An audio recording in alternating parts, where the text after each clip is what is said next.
welcome back to the Mayor's Table. I'm Mayor Tommy Roberts, and my guest this morning is Shaña Reeves, who is the Director of Communications and Quality Performance here at the City of Farmington. Shaña, it's good to have you back again. Good morning, Mayor. Thanks for having me back. Had to get you back because I think the last time you were with me as a guest, it was one of our most successful productions. Is that what you heard as well? No, I may have to call you out on that, Mayor. I hope we're running well on our segments, though. That's good. The analytics are something that I don't understand probably very well, but if you tell me that we have 900 to 1,000 viewers on the city side of this, then I think that's a good number. And we do. And I know that Greg Allen is sending it out as well on his website, and we're getting about the same number of views there. So we're doing pretty well, probably averaging about 2,000 views per segment. Absolutely, and that's probably a conservative number. So we'd like to thank the viewers, and thanks for watching us and tuning in every Monday morning with us. Yeah. Well, this leads in to the topic for this morning's discussion. The Mayor's Table is an effort to get information out to members of the community, citizens in Farmington and San Juan County who are interested in local government, and it's an opportunity for us to talk about specific programs or projects or issues that we're dealing with. Mm-hmm. And what we're going to talk about now is another way to get the message out and to make it easier for people in the community to know what's going on with the City Council in Farmington. And what I'm talking about is the initiative undertaken by the City Council a month or so ago to move forward with live streaming of City Council meetings, both regular meetings that are held in the evenings and work sessions that are held on Tuesday mornings. So, Shaña, I want to kind of let you take it from there and tell us where we are in that process. Our goal is to actually be live streaming at a certain point in time, but what are the steps to get there? Well, I think that live streaming is something that you, in particular, in your time here as mayor, have thought about before. I've been in my position now for about 2.5 years, and so when the council brought it up to live stream, it just so happened that that is a trend that's happening now, and it's happening because people can't always leave their homes and come to a meeting, but they are interested, and they don't always have time to go through our lengthy minutes and find out where it is. So we went and researched some companies, and we found a company called AV Capture All, and we presented to you all. The wonderful thing about AV Capture All is that it's a single program that we will install on our laptop where our city clerk works at taking the minutes. And once we hit record, we will be live streaming that meeting to our viewers, to anyone who wants to tune into that meeting. And it runs through the cloud of AV Capture All. So the great thing about it is it can never go down with too many viewers. It doesn't matter how many people tune in or how little, it will not buffer for them. So that it's a nice program in that sense. And what are the hurdles, the challenges to actually getting this system in place and working?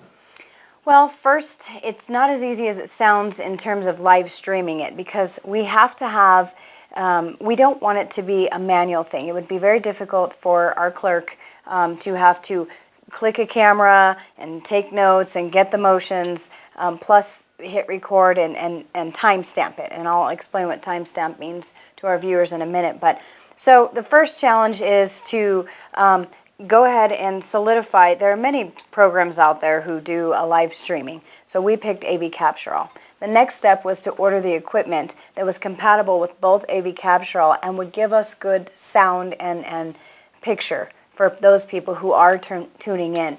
And then the third thing is getting a program that's written that makes all of those elements talk together so it's automated and it works seamlessly for the viewer. Talk about the equipment that's necessary to do this, to create the kind of program, the quality of program, and the quality of viewing that we'd like to offer to our citizens.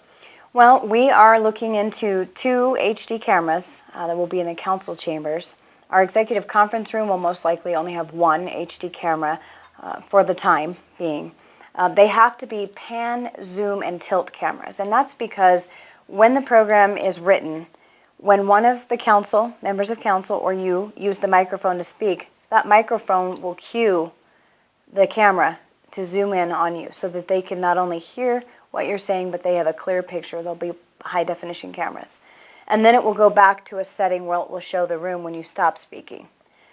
On the other hand, when we have a member of the community approach the podium, when they speak, that microphone will also activate and it will cause the other PTZ camera to zoom in on them. So the audience, people who are tuning in, should get a very clear picture. It shouldn't be fuzzy. There should be no buffering. The sound quality should be good. We have to have an additional microphone. We have to purchase new microphones for the executive conference room. And then we have to have a mixer and things that all bring that together. Our viewers might be thinking that this sounds a little bit expensive, but I was surprised learning of the cost of providing live streaming. It didn't seem too high to me. It's relatively small in the context of our overall budget. Talk a little bit about the cost involved, both acquiring the software and maintaining that service as well as the hardware purchases. Well, the mayor's right. When we started looking into this, I thought, boy, this will be quite a project. But really, for us to live stream our program to our viewers, it's about $3.99 a month, which is really shocking compared to what we sometimes have to pay for programs. And then we have the one-time installation of the equipment, and really the most expensive part of that is the program that gets written to automate the equipment. And so that's going to be a one-time cost of roughly $20,000 for the council chambers and about $15,000 for the executive conference room. Okay, so it's about $35,000 to do all of the physical work that allows this to happen, and then the service itself is going to cost about $400 a month, so less than $5,000 a year. It sounds like $40,000 or so to get us live streaming. I think that's an expenditure that's well worth it if we can feel comfortable that our citizens are going to access this tool and if they'll actually watch. I have high hopes that this is something that will take off and we'll have a lot of people accessing the live video. But it's not just live streaming, is it? People can view what's happening real time, but we'll also be archiving these council meetings, and people can access the archives and actually find the subject matter that they might be interested in. If they're not interested in watching the entire meeting, only interested in a specific topic, it'll be relatively easy for them to access that topic. Describe how that would be done. So at the beginning of the meeting, when the clerk starts the meeting, an agenda for that meeting will be preloaded. As we move through the meeting, the city clerk will timestamp each new subject. So you're right, when they go back and they look at the archived segments or council meetings that will be on, we'll have one rolling year that we'll put on the website for them to easily access. They can click through that agenda and it takes them right to the spot where that starts, so they don't have to listen to roll call or the Pledge of Allegiance, or if there's a long item that they're not interested in and theirs follows, they can do that. Additionally, the clerk can attach documents. So if the Farmington Convention and Visitors Bureau comes and they give a presentation, that PowerPoint can be inserted into that. So when a community member watches that segment, they can also download the material that went with that. Shaña, where are we in the process now? What steps have to be completed before we're ready to do our first council meeting with live video streaming? We put out an RFQ, and we have accepted a company to come in and purchase the equipment. So we're in the period of we're waiting for the equipment to come in and be installed, and we hope to be up by June, by the first week of June, by the second week of June. Great. I appreciate your joining me this morning to let our viewers know about this initiative.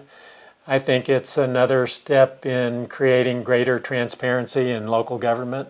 And I think when I became mayor, one of my goals was to provide opportunities for people to become more engaged in their local government. It doesn't necessarily have to be volunteering to serve on a board or a commission. It can simply just be being informed, better informed. And this is going to be a way, I think, where people can become better informed about what's happening with their local government. So I'm excited about it, be looking forward to that time when we know that our first meeting will be live streamed, and I'll be very interested in knowing what the reaction is in the community to that. But it's something that we're going to take on, we're going to do it, and there's no backing away from it at this point. No, it's no backing out. All right, thank you, Shaña. Anything else you'd like to add? No, I appreciate you, Mayor, having me on. We'd like to thank you once again for joining us on the Mayor's Table, and we'll look forward to seeing you again next Monday.